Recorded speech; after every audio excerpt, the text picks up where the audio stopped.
नमस्कार मित्रों, ये जो वीडियो है वो लव जिहाद टॉपिक के ऊपर है।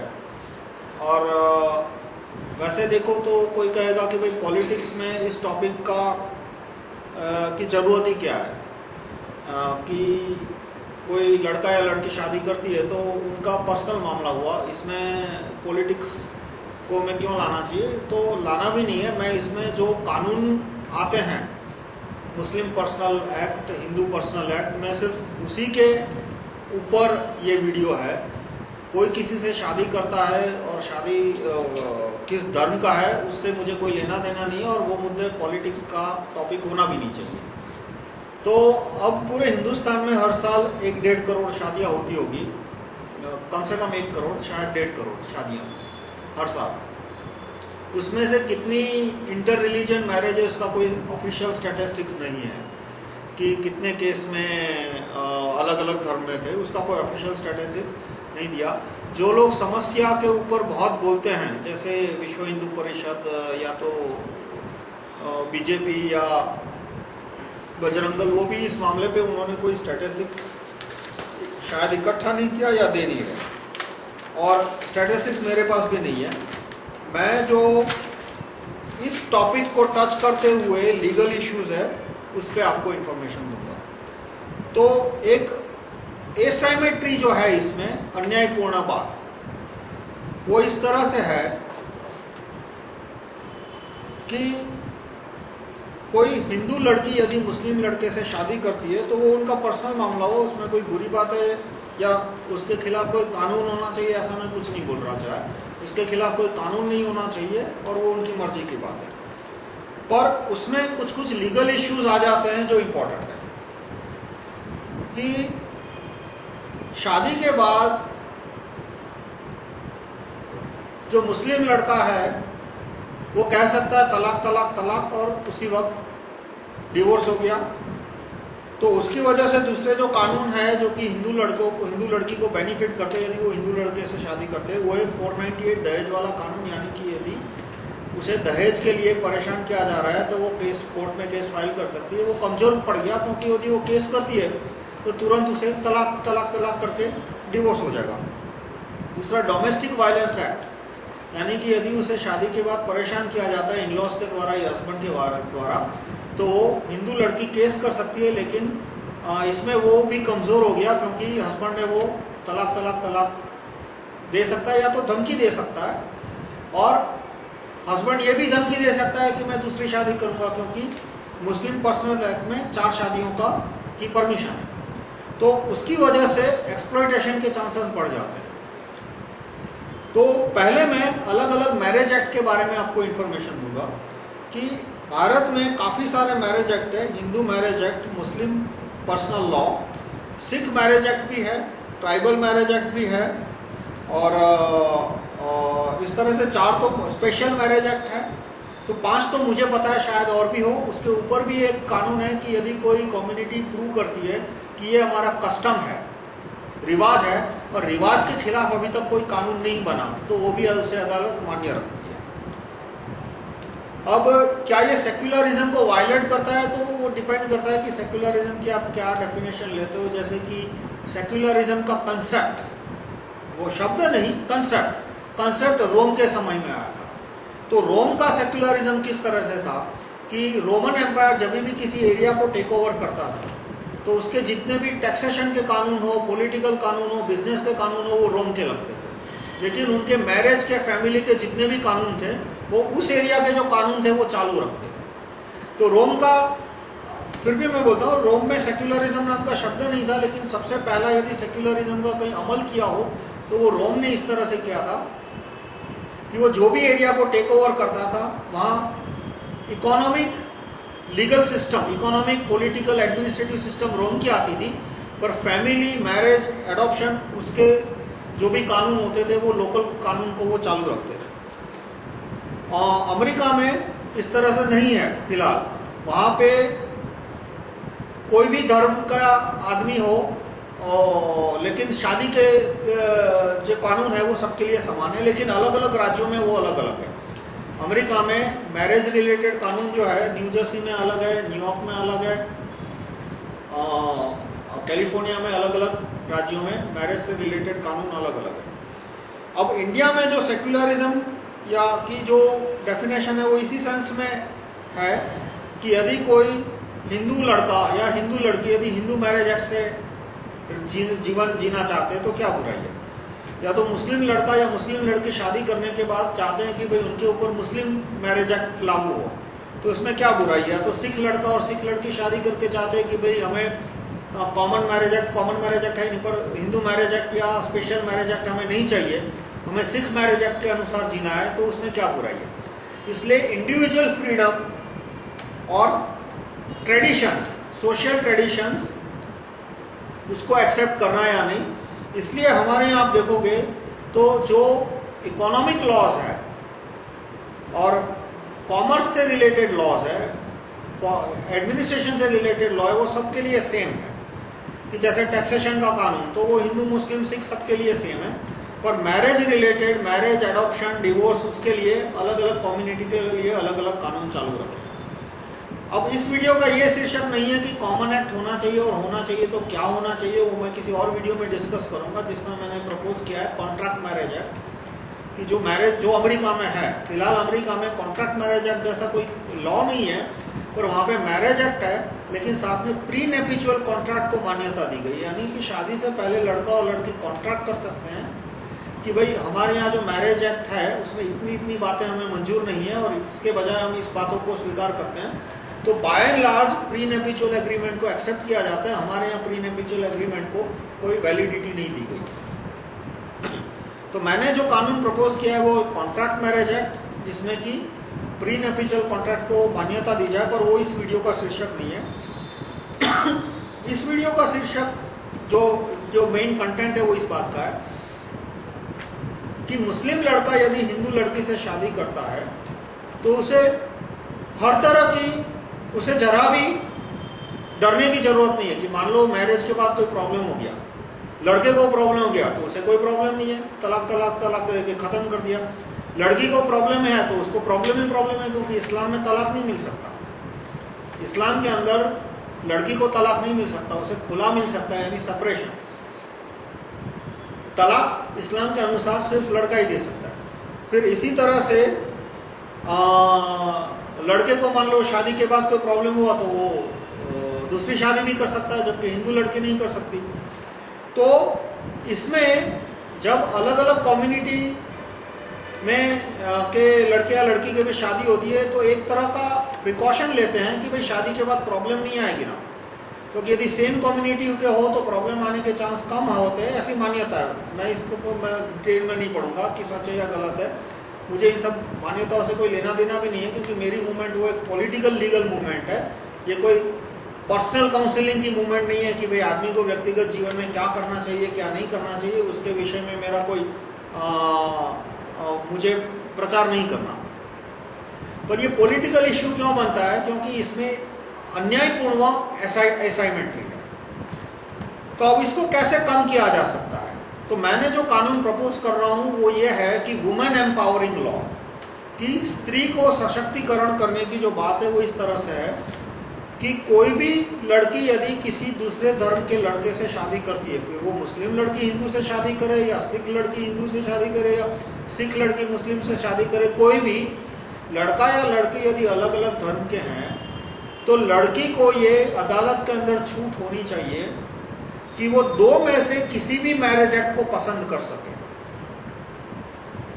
यानी उसका जन्म यदि हिंदू धर्म में हुआ है और उसकी मुस्लिम लड़के से शादी हुई है, बाद में उसने इस्लाम धर्म स्वीकार किया हो या ना किया हो, लेकिन अदालत के अंदर उसे ये छूट मिलनी चाहिए कि वो कह सके कि मुझे हमारा ये जो तलाक का केस है या जो मैरिज के प्रॉब्लम का केस है उस पर हिंदू मैरिज एक्ट अप्लाई होना चाहिए।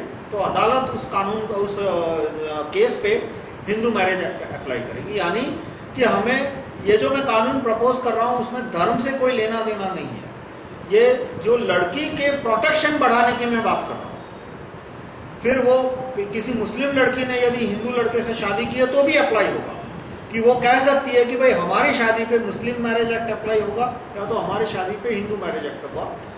और यदि इसी कोई क्रिश्चियन लड़की है, उसने यदि हिंदू लड़के से शादी की या मुस्लिम लड़के से शादी की, तो वो अदालत के अंदर कह सकती है कि भाई हमारे बीच जो झगड़ा हुआ है उस पर क्रिश्चियन मैरिज एक्ट अप्लाई होना चाहिए, या तो जो लड़के का धर्म है हिंदू मैरिज एक्ट, यदि वो लड़का हिंदू है, या मुस्लिम मैरिज एक्ट। तो ये इसमें मेरा एंगल सिर्फ इतना है कि लड़की को प्रोटेक्शन मिलना चाहिए। और प्रोटेक्शन कैसे मिल सकता है? वर्तमान कानून के अंदर ये मुमकिन नहीं है, क्योंकि वर्तमान कानून तो कहता है कि यदि लड़के ने और लड़की ने मस्जिद के अंदर शादी की तो उस पर मुस्लिम पर्सनल लॉ एक्ट होगा, यानी लड़की को कोई छूट ही नहीं दी जाती कि भाई तुम्हारे शादी पे कौन सा कानून अप्लाई होना चाहिए, हिंदू मैरिज एक्ट या मुस्लिम मैरिज एक्ट, दोनों में से उसको कोई छूट नहीं दी जाती, वो छूट देनी चाहिए। तो और फिर से तो इसके बाद क्या हो सकता है वो तो अब लड़की का डिसीजन हुआ, पर आमतौर पे क्या होगा, आमतौर पे कि हिंदू मैरिज एक्ट में लड़की को ज़्यादा प्रोटेक्शन मिल रहा है। तो यदि किसी हिंदू लड़की ने मुस्लिम लड़के से शादी की है तो ठीक है, उनका अपना मामला है, लेकिन शादी में कोई प्रॉब्लम आता है तो हिंदू लड़की को नए कानून जो मैंने प्रस्तावित किए उससे फ़ायदा ये होगा कि वो अदालत में कह पाएगी कि हमारा जो झगड़ा है वो हिंदू मैरिज एक्ट के अंतर्गत चलेगा, यानी लड़का दूसरी शादी नहीं कर सकता, तलाक कह के वो तलाक नहीं दे सकता, जो कि मुस्लिम पर्सनल लॉ में है। मुस्लिम पर्सनल लॉ में कंपनसेशन का भी कोई अरेंजमेंट नहीं है, ये भी मैं आपको एक बताऊं, तो वो कंपनसेशन भी मांग सकती है क्योंकि हिंदू मैरिज एक्ट में कंपनसेशन का प्रोविजन है। तो हर एक हिंदू लड़की है वो यदि मैरिज अच्छा चला तो अदालत में जाने की कोई ज़रूरत नहीं है, अच्छा चलेगा, लेकिन यदि मैरिज में प्रॉब्लम आता है तो उसको कानून प्रोटेक्शन दे पाएगा, ये इस बना पे भी वो अदालत में अंदर हिंदू मैरिज एक्ट के अनुसार हक मांग सकती है। और इसी तरह से यदि किसी मुस्लिम लड़की ने हिंदू लड़के से शादी की है तो उसको छूट मिलेगी, पर वो इस छूट का उपयोग करेगी, उसकी संभावना न के बराबर क्यों है कि मुस्लिम पर्सनल एक्ट में उसका नुकसान है। यदि वो मुस्लिम पर्सनल एक्ट इन्वोक करती है तो हिंदू लड़कों को छूट मिल जाएगी कि वो तलाक करके मैरिज ख़त्म कर सके, या तो वो बिना कंपनसेशन के डिवोर्स दे सके, या तो वो एक और शादी कर सके, मतलब तो ये तो उसका केस कमज़ोर हो गया, तो ये होगा नहीं इस तरह से। पर जो प्रोटेक्शन मिलेगा उससे कंपनसेशन का फैक्टर अपने आप क्रिएट हो जाएगा। मुस्लिम पर्सनल मैरिज एक्ट में ये है कि शादी के समय निकाहनामा यानी निकाह का एग्रीमेंट, उसमें ये तय किया जाता है कि यदि डिवोर्स होता है तो कितना पैसा दिया जाएगा। उसमें रुपये का जिक्र कम होता है, आमतौर पे उसमें जिक्र होता है चांदी के सिक्के या सोने के सिक्के, सिक्का यानी 1 तोले का सिक्का, 10, 11, 12 ग्राम का सिक्का। तो निकाहनामे में अक्सर निकाहनामे में ये होता है कि यदि डिवोर्स हो जाता है तो 100 चांदी के सिक्के या 100 सोने के सिक्के या जो भी रखना हो वो उस समय डिसाइड करके रख दिया जाता है। तो होता क्या है कि जब शादी होती है तब लोग अक्सर ये सोचते हैं कि भाई डिवोर्स तो कभी होने ही नहीं वाला, पूरी ज़िंदगी ये शादी चलने वाली है। तो कभी कभी अमाउंट इतनी कम होती है कि 2 चांदी के सिक्के, 10 चांदी के सिक्के, 10 चांदी के सिक्के यानी 100 ग्राम चांदी, यानी आज का भाव भी तुम मान लो जो भी भाव है तो भी 10,000 से ज़्यादा नहीं हुआ, मतलब 5-7 हज़ार रुपया ही हुआ। तो बहुत सारे निकाह में मैंने ये देखा था कि 10 चांदी के सिक्के, 50 चांदी के सिक्के, इतनी शादी का डिवोर्स का कॉम्पनसेशन होता है और बस वो फाइनल होता है। जबकि हिंदू मैरिज एक्ट में ऐसा नहीं है। हिंदू मैरिज एक्ट में कुछ भी अमाउंट डिसाइड की हो वो वॉइड है। जब डिवोर्स होता है तब हस्बैंड की जो इकोनॉमिक कंडीशन है उस इकोनॉमिक कंडीशन के आधार पे अदालत तय करती है कि मिनिमम कंपनसेशन इतना होगा।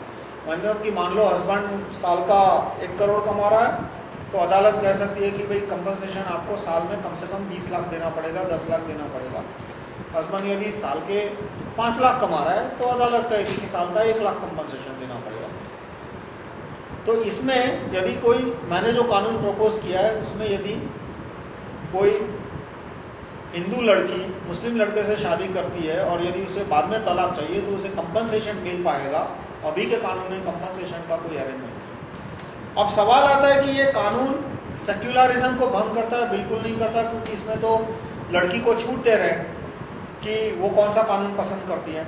दूसरा, कॉन्स्टिट्यूशन में ये भी लिखा है कि to protect women and child, ये directive principle of state policy है, DPSP कहा जाता है, directive principle of state policy, article मैं भूल गया 56 या ऐसा कुछ, 51 या 53, कि महिला और बच्चे को प्रोटेक्ट करने के लिए सरकार कानून बना सकती है, और वो कानून यदि किसी पुरुष के फंडामेंटल राइट को भंग कर रहा है तो वो परमिसिबल है, अलाउड है। यानी इसमें राइट टू रिलीजियन भंग नहीं हो रहा पहले तो, क्योंकि लड़की का भी तो धर्म था शादी से पहले, और वो धर्म कायम रखने का उसको भी अधिकार है, तो राइट टू रिलीजन इसमें भंग नहीं हो रहा। और यदि राइट टू रिलीजन भंग हो भी रहा है तो directive principle of state policy में जो लिखा है कि महिला को बचाने के लिए सरकार ऐसे कानून बना सकती है जिससे कि फंडामेंटल राइट का भंग हो तो वो वैलिड माना जाएगा, तो उसके अंतर्गत ये कानून उस कसौटी को पार करता है। अब इस कानून का विरोध क्यों कर रहे हैं? कुछ लोग इसलिए विरोध कर रहे हैं, मैं बाद में नाम भी दूंगा कौन कौन विरोध कर रहे हैं। ये कानून फिर से मैं एक लाइन में समराइज करता हूं पहले, कि कौन किस धर्म से शादी करता है उससे मुझे कोई लेना देना नहीं है, न ही हमारी पॉलिटिकल मूवमेंट में इसको किसी में इंटरेस्ट है। ये एक पॉलिटिकल लीगल मूवमेंट है, right to recall movement, right to recall group, और इसमें इस बात पे कोई टीका टिप्पणी नहीं है कि किस धर्म के लड़के या लड़की ने किस धर्म के लड़के या लड़की से शादी की। सवाल ये आता है कि जब हिंदू लड़की मुस्लिम लड़के से शादी करती है तो कानूनी प्रोटेक्शन उसका कमज़ोर हो जाता है। आज के कानून से कानूनी प्रोटेक्शन उसका कमज़ोर हो जाता है, और वो कानूनी प्रोटेक्शन रिस्टोर करने के लिए मैं एक कानून प्रपोज कर रहा हूँ कि एक कानून लाया जाए कि जिसके द्वारा उसको जो नुकसान हो रहा है वो नुकसान ना हो। और मैं क्या कानून प्रपोज कर रहा हूँ, एक लाइन में बोलूँ तो, if a girl of a religion A marries a boys of a different religion B, then in case of any marital dispute such as divorce or domestic violence or compensation or adoption, the girl can in the court can demand application of marriage law of religion A or religion B as she decides। यानी कि यदि एक धर्म की लड़की किसी दूसरे धर्म के लड़के से शादी करती है तो, और शादी से रिलेटेड कोई झगड़ा अदालत में आता है, शादी से रिलेटेड, डिवोर्स से रिलेटेड, एडॉप्शन से रिलेटेड, कंपल्शन से रिलेटेड, तो लड़की को ये छूट होगी कि अदालत में ये कह सके कि उसे ये मुकदमा धर्म ए के कानून, यानी उसका जो धर्म है, जन्म के समय जो धर्म था उसके अनुसार चलाना है या उसके हस्बैंड के धर्म से अनुसार चलाना है। यानी यहाँ पे मैं स्त्री की परिस्थिति को मजबूत करने की बात कर रहा हूँ, किसी धर्म को दबाने की या दमन करने की बात नहीं कर रहा। तो मैंने अपने जो भी ये कानून का सर्कुलेशन किया, मैंने फेसबुक पे डाला और लोगों को ईमेल भेजे कि ये मेरा प्रपोजल है, तो अधिकतर लोगों को ये प्रपोजल ठीक लगा कि हाँ, इसमें आप किसी के राइट टू रिलीजन पे अटैक नहीं कर रहे, आप सिर्फ लड़की की सिचुएशन इंप्रूव कर रहे हो। फिर मैंने बोला कि भाई आपके ग्रुप में जो लीडर है उनसे पूछो कि वो इस कानून को पब्लिक में समर्थन देने को तैयार है, इस कानून के प्रपोजल को। तो मेरे काफ़ी सारे संपर्क है द अन्ना के कार्यकर्ताओं से, तो मैंने उनको कहा कि आप द अन्ना और द छोटे अन्ने ANNE यानी प्लूरल ऑफ अन्ना, और छोटे अन्ने मतलब एक बड़ा अन्ना है जिसे मैं द अन्ना कहता हूँ, किंग ऑफ एक्टिविज्म बोल दो या वॉलमार्ट ऑफ एक्टिविज्म, इंडिया में एक्टिविज्म का बेताज बादशाह। कि ऐसा कहा जाता है कि जब तक अन्ना नहीं थे तब तक सारे भारत में हर एक आदमी भ्रष्टाचार को पसंद करता था, अन्ना आने के बाद ही लोगों ने भ्रष्टाचार का विरोध करना शुरू किया। तो उनको पूछो और छोटे अन्नों को पूछो, जो 6, 7, 8, 10 छोटे अन्ने हैं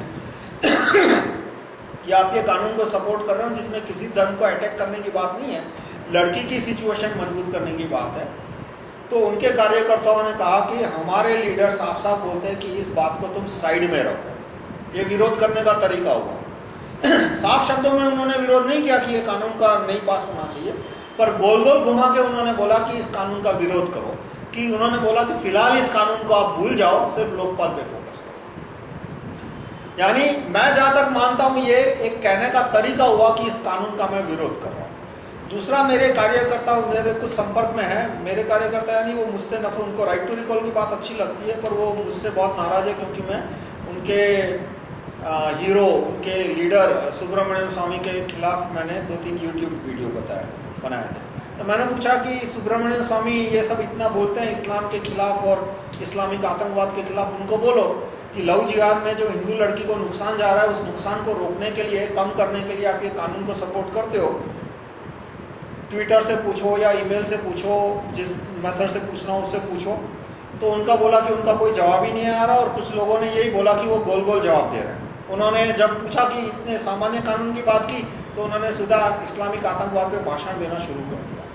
तो वो भी इस तरह के कोई कानून पार्लियामेंट में पास नहीं होने देना चाहते। एक समस्या है, छोटी बड़ी है, वो हर एक आदमी का अपना अपना मतांतर हुआ, पर इस समस्या में जो लड़की को नुकसान हो रहा है, कानूनी नुकसान हो रहा है, उस कानूनी नुकसान को कम करने के लिए जो कानून मैंने प्रपोज किया, और वो भी एक सरल सा कानून है कि भाई लड़की को छूट दो कि उसे कौन से धर्म के कानून के अनुसार कोर्ट में मुकदमा चलाना है। तो सुब्रमण्यम स्वामी इसको सपोर्ट करने से साफ साफ मना कर रहे हैं, गोल गोल घुमा के मना कर रहे हैं, या साफ साफ मना कर रहे हो, आप कुछ जान लो। इसलिए यदि आप अन्ना के समर्थक हो या सुब्रमण्यम स्वामी के समर्थक हो, तो मैं आपसे ये रिक्वेस्ट करूंगा कि आप द अन्ना या द छोटे अन्ने या सुब्रमण्यम स्वामी से पूछ लीजिए कि वो इस कानून को सपोर्ट करते हैं या विरोध करते हैं, और उनका जवाब जो भी आता है, जवाब नहीं आता है या गोल गोल जवाब आता है या जवाब जो भी आता है, वो जवाब आप अपने फेसबुक पे स्टेटस पे लिखिए। मैं सुब्रमण्यम स्वामी के भक्तों के से नाराज क्यों हूँ? इसलिए नहीं कि आप सुब्रमण्यम स्वामी की भक्ति करते हो या द अन्ना की भक्ति करते हो। मैं आपको इतना बोलता हूँ कि आप हिंदुस्तान के नागरिकों के प्रति थोड़ी ईमानदारी रखो, और वहाँ आप बेईमानी बता रहे हो। आप क्यों बेईमानी बताते हो कि मैंने आपसे इतना पूछा कि आप सुब्रमण्यम स्वामी से इतना पूछो कि उन्होंने 1999 में ये भी वाजपेयी की सरकार गिराई थी, और सूर्यपंखा गांधी यानी सोनिया गांधी को प्रधानमंत्री बनाने की कोशिश की थी। अब ये बात आपने कंफर्म भी कर ली, मैंने आपको रेडिफ के पोस्ट दिखा दिए, पायोनियर के 2-3 न्यूज़पेपर के आर्टिकल्स उस समय के बता दिए, उसके बावजूद भी आप ये बात अपने फेसबुक पे स्टेटस पे नहीं डालते कि 1999 में सुब्रमण्यम स्वामी ने वाजपेयी की सरकार गिराई थी और सूर्यपंखा गांधी को पीएम बनाने की कोशिश की थी। तो आप बेईमान हुए। मैं आपको सच बोलने को बोल रहा हूँ ना, मैं आपको झूठ बोलने को तो बोल नहीं रहा, मैं आपको सच बोलने को बोल रहा हूँ, और आप सच बोलने से भी मना कर रहे हो। तो ये जो लव जिहाद के रिलेटेड जो कानून है कि लड़की को छूट दी जाए अदालत के अंदर कि वो किस धर्म के अनुसार अपना मुकदमा चलाती है यदि शादी में खटराग आता है, तो इस कानून को सुब्रमण्यम स्वामी सपोर्ट करते हैं या विरोध करते हैं, वो आप सुब्रमण्यम स्वामी से और द अन्ना और द छोटे अन्ना सभी से पूछ लो, और उनका जो जवाब आता है वो फेसबुक स्टेटस पे रखो। मैं आपकी, यदि आप फेसबुक पे वो जवाब नहीं रखते तो मैं कहूँगा आप बेईमान हो। साफ साफ मैं बोलता हूँ कि आप बेईमान हो, क्योंकि आप लोगों से सच छिपाना चाहते हो। और यदि उनका जवाब आता है वो इस कानून को सपोर्ट करता है, तो ऑल ग्लोरी टू हिम। मैं तो कहूँगा कि चलो मैं भी उनकी तारीफ कर दूंगा, इस मुद्दे पे तो उनकी तारीफ कर ही दूंगा कि चलो एक अच्छे कानून की प्रपोजल आई और उन्होंने इसका सपोर्ट किया। बाकी और भी मुद्दे हैं कि सुब्रमण्यम स्वामी और द अन्ना और द छोटे अन्ने वो हसन अली के नार्को टेस्ट लेने का विरोध कर रहे हैं, ए राजा के नार्को टेस्ट लेने का विरोध कर रहे हैं। ये जो और भी जितने ये सारे शहीद बालवा और जो भी कमीने आदमी हैं, शरद पवार है या जो भी नाम गिनाऊंगा तो बहुत निकल जाएंगे, सोनिया गांधी, चिदम्बरम, मतलब 1000 की लिस्ट यहीं बन जाएगी। वो हर एक आदमी पे नार्को टेस्ट इन पब्लिक होना चाहिए, जो मेरी दरखास्त है कि हसन अली पे नार्को टेस्ट इन पब्लिक होना चाहिए, तो सोनिया गांधी का नाम उछलेगा। ए राजा के पे नार्को टेस्ट करो पब्लिक के अंदर, तो सोनिया गांधी, और ये सारे नाम उछलेंगे। उसके बाद जब 5-10 बार नाम उछलेंगे तो रॉबर्ट वड्रा का भी पब्लिक में नार्को टेस्ट हो जाएगा, फिर सूर्यपंखा गांधी का भी बारी आ जाएगी सबकी। मैं इस कानून को समर्थन करूंगा। मैंने सुब्रमण्यम स्वामी के सारे भक्तों को कहा तो क्या कि आप उनसे ये सवाल पूछ के उनका जो जवाब आता है वो फेसबुक पे लिखिए, और जवाब नहीं आता है तो लिखिए कि भाई ये सवाल मैंने 20 बार पूछा और 20 बार में से एक भी बार उन्होंने जवाब नहीं दिया। लेकिन वो फेसबुक स्टेटस पे ये लिखने को तैयार नहीं है। वो तो इसका मतलब क्या होगा कि आप भारत के नागरिकों को सच बात बताने से मना कर रहे हो। और यदि आप सोचते हो कि इस सच से तुम्हारे नेता बदनाम हो जाएंगे, भाई सच से यदि तुम्हारे नेता बदनाम हो रहे हैं तो मेरी गलती।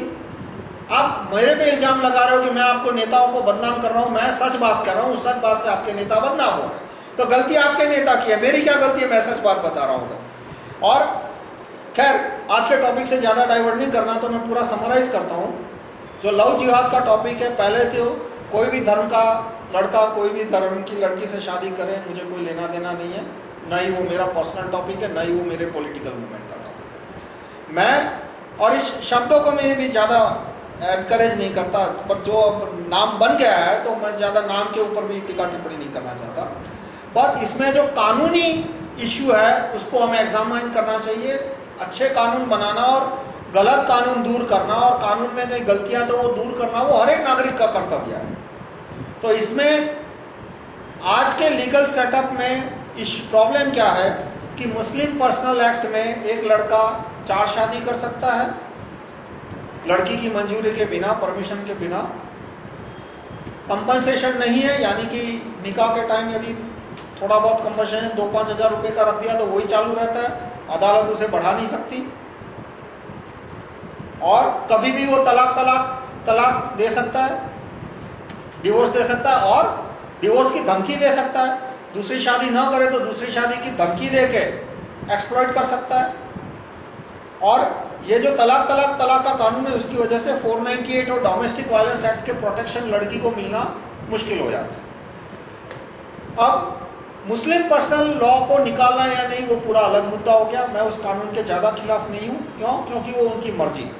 कानून निकालना हो तो मुझे कोई प्रॉब्लम नहीं है, और कानून चालू रखना है तो भी मुझे कोई प्रॉब्लम नहीं है, क्योंकि यदि लड़का और लड़की अपनी मर्जी से किसी कानून को एक्सेप्ट कर रहे हैं तो उसमें ज़्यादा इंटरफियर करना या ना करना वो एक अलग मुद्दा हो जाता है। पर जो पॉइंट ऑफ व्यू मैं बोल रहा हूँ कि लड़की यदि जन्म से हिंदू है तो उसे दोनों मैरिज कोड का में से कौन सा मैरिज कोड एक्सेप्ट करना, अदालत के अंदर केस जब शुरू होता है तो वो उसको छूट मिलनी चाहिए। बस इतना ही मेरा प्रपोजल है, और आप सारे नेताओं से पूछिए कि वो इसको सपोर्ट करते हैं या विरोध करते हैं। धन्यवाद।